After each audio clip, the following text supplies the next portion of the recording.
Bienvenue dans le podcast Écoute-toi, je suis Aurélie Nussbaumer, psychologue spécialisée dans la perte de poids.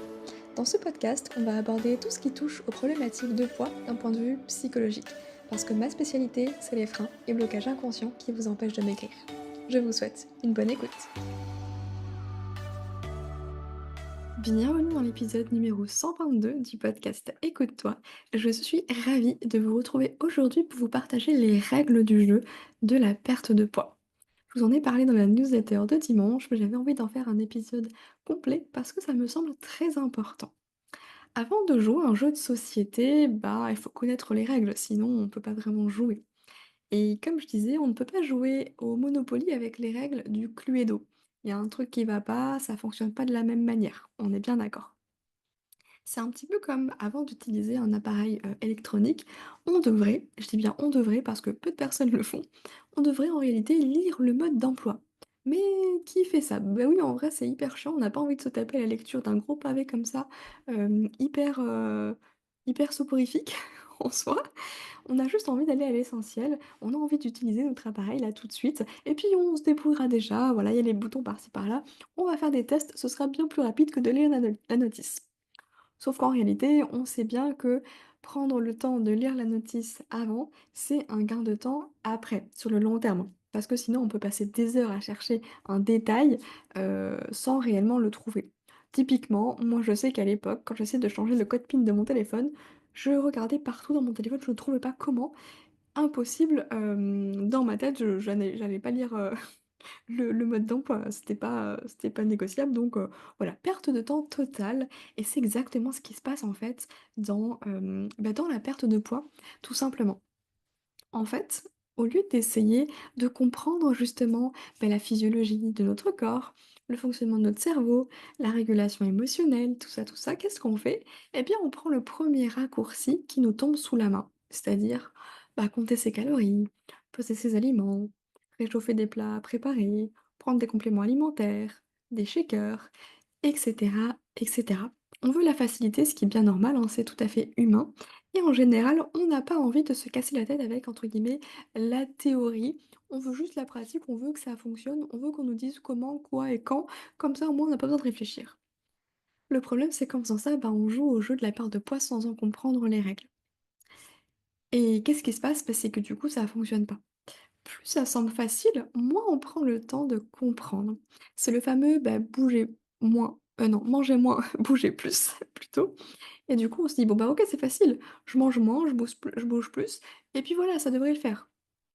En théorie, parce qu'en réalité, c'est bien plus complexe que ça et finalement, vous vous en rendez compte par vous-même, c'est que en utilisant cette stratégie-là, vous finissez toujours par reprendre le poids perdu et en plus, quelques kilos supplémentaires. C'est pire que la banque, c'est avec des intérêts, nettement supérieurs pour lesquels vous n'avez même pas signé, hein. Vous étiez pas d'accord au début.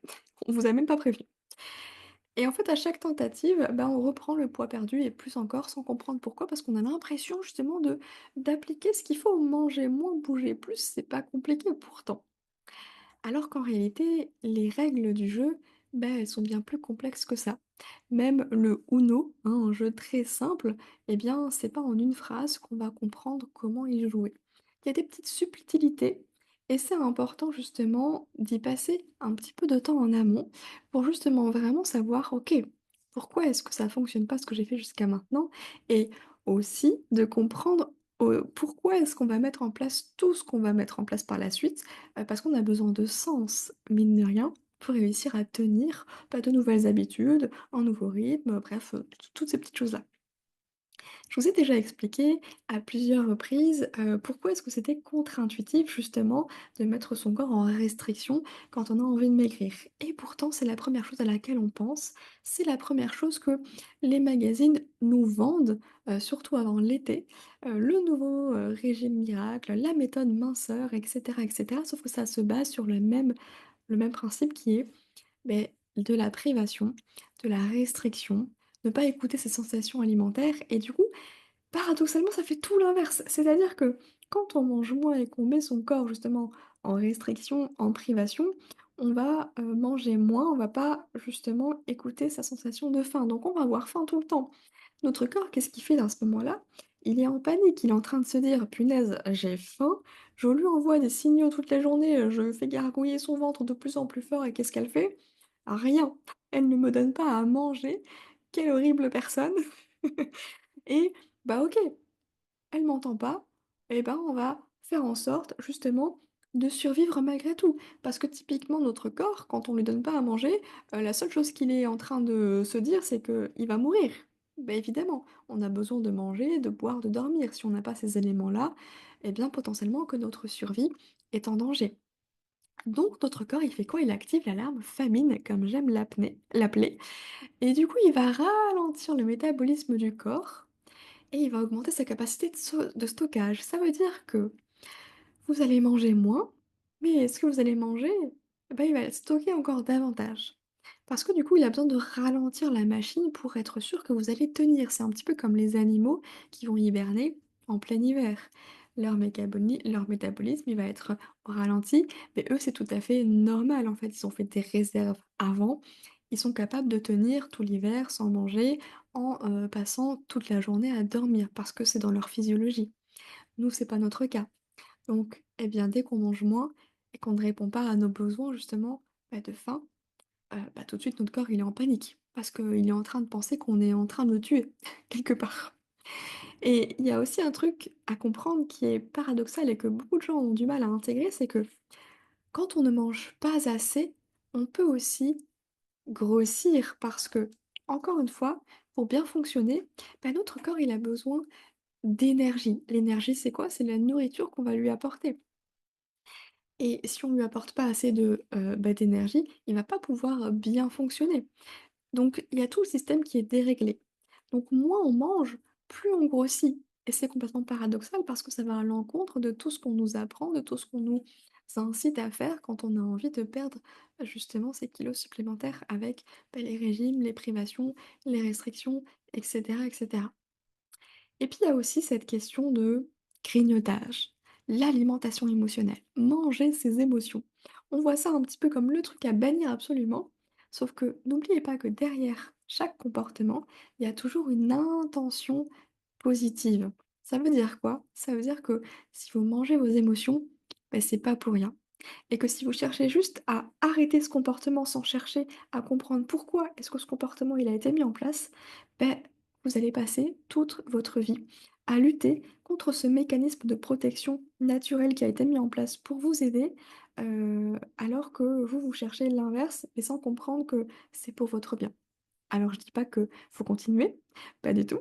Je dis juste qu'il faut arrêter de se concentrer sur les conséquences pour enfin se concentrer sur la cause. Qu'est-ce qui a fait qu'à un moment donné, l'alimentation a été vue comme un refuge, comme une source de réconfort? Parce que tant que l'origine finalement n'a pas été travaillée, évidemment que le comportement sera toujours le même, se réfugier dans l'alimentation émotionnelle. Et le pire dans tout ça, c'est que plus on essaie de contrôler juste, la finalité, c'est-à-dire le comportement, moins on va y arriver parce que paradoxalement, encore une fois, dans ce domaine-là, plus on essaye d'avoir le contrôle, plus on perd le contrôle. Et c'est rageant parce qu'on se dit: «Il suffit juste d'un petit peu de volonté, un petit peu de motivation et ça va le faire». Sauf qu'encore une fois, c'est aller à l'encontre du fonctionnement de notre cerveau, de notre physiologie.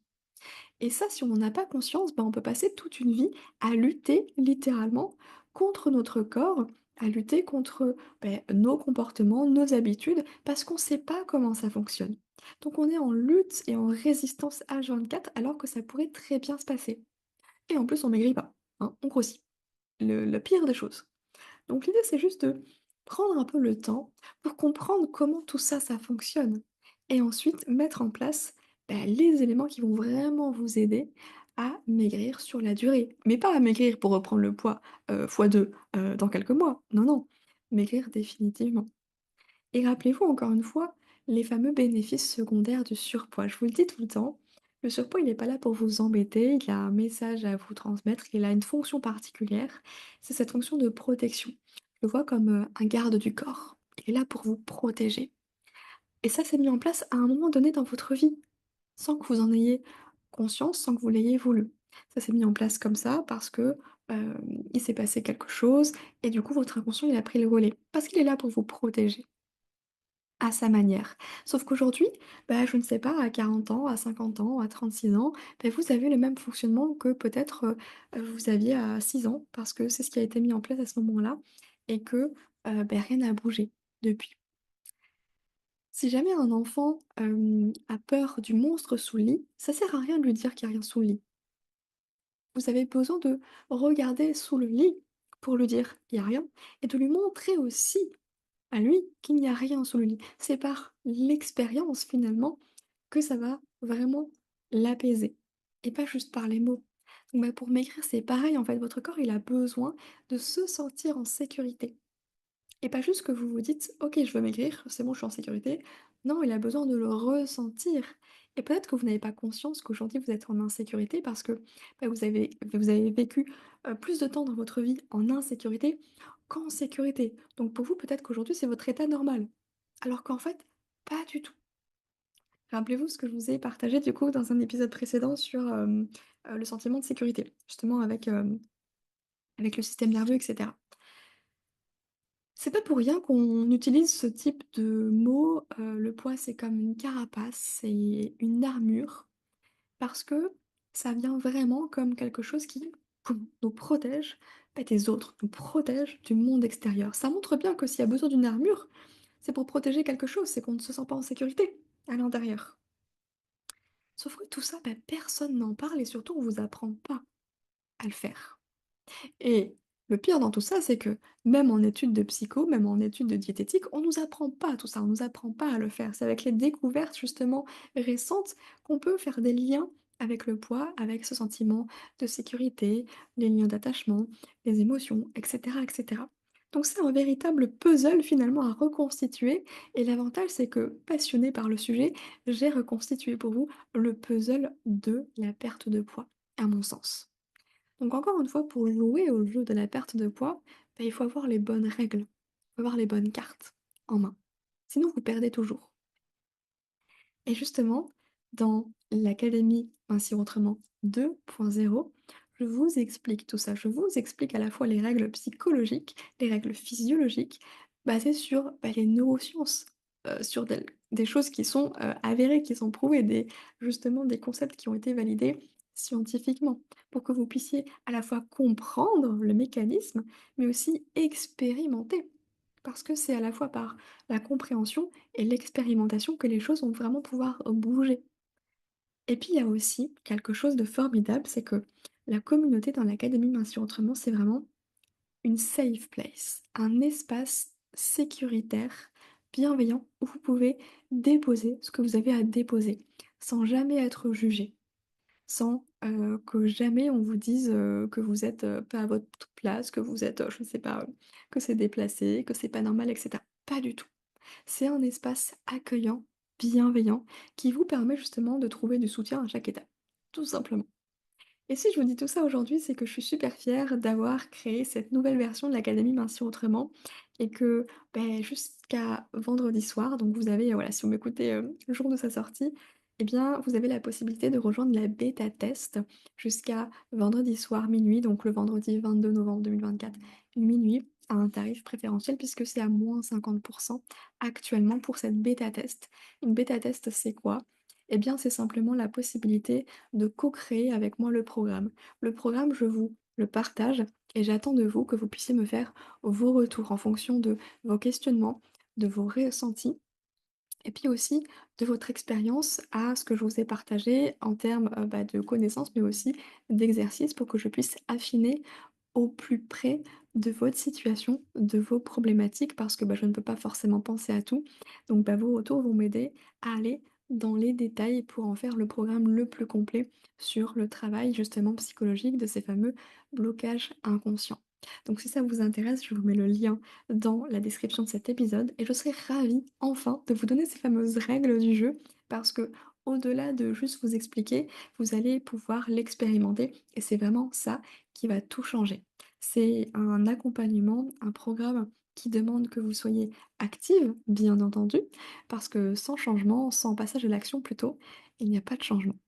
Donc écoutez, je vous mets tout ça dans les notes de l'épisode. Moi, je vous souhaite une très belle journée. J'espère vous accueillir dans l'académie Mincir Autrement 2.0. Je vous dis à la semaine prochaine. Prenez soin de vous. Si vous avez aimé l'épisode, n'hésitez pas à le noter sur votre plateforme d'écoute pour participer à la diffusion de ce message et bien sûr partagez-le aux personnes qui ont besoin d'entendre qu'elles ne sont pas seules et que c'est pas parce qu'elles ont tout essayé que c'est perdu. Il y a toujours un chemin caché à emprunter. Je vous propose justement une approche plus psychologique avec Mincir autrement. Merci pour votre soutien, prenez soin de vous.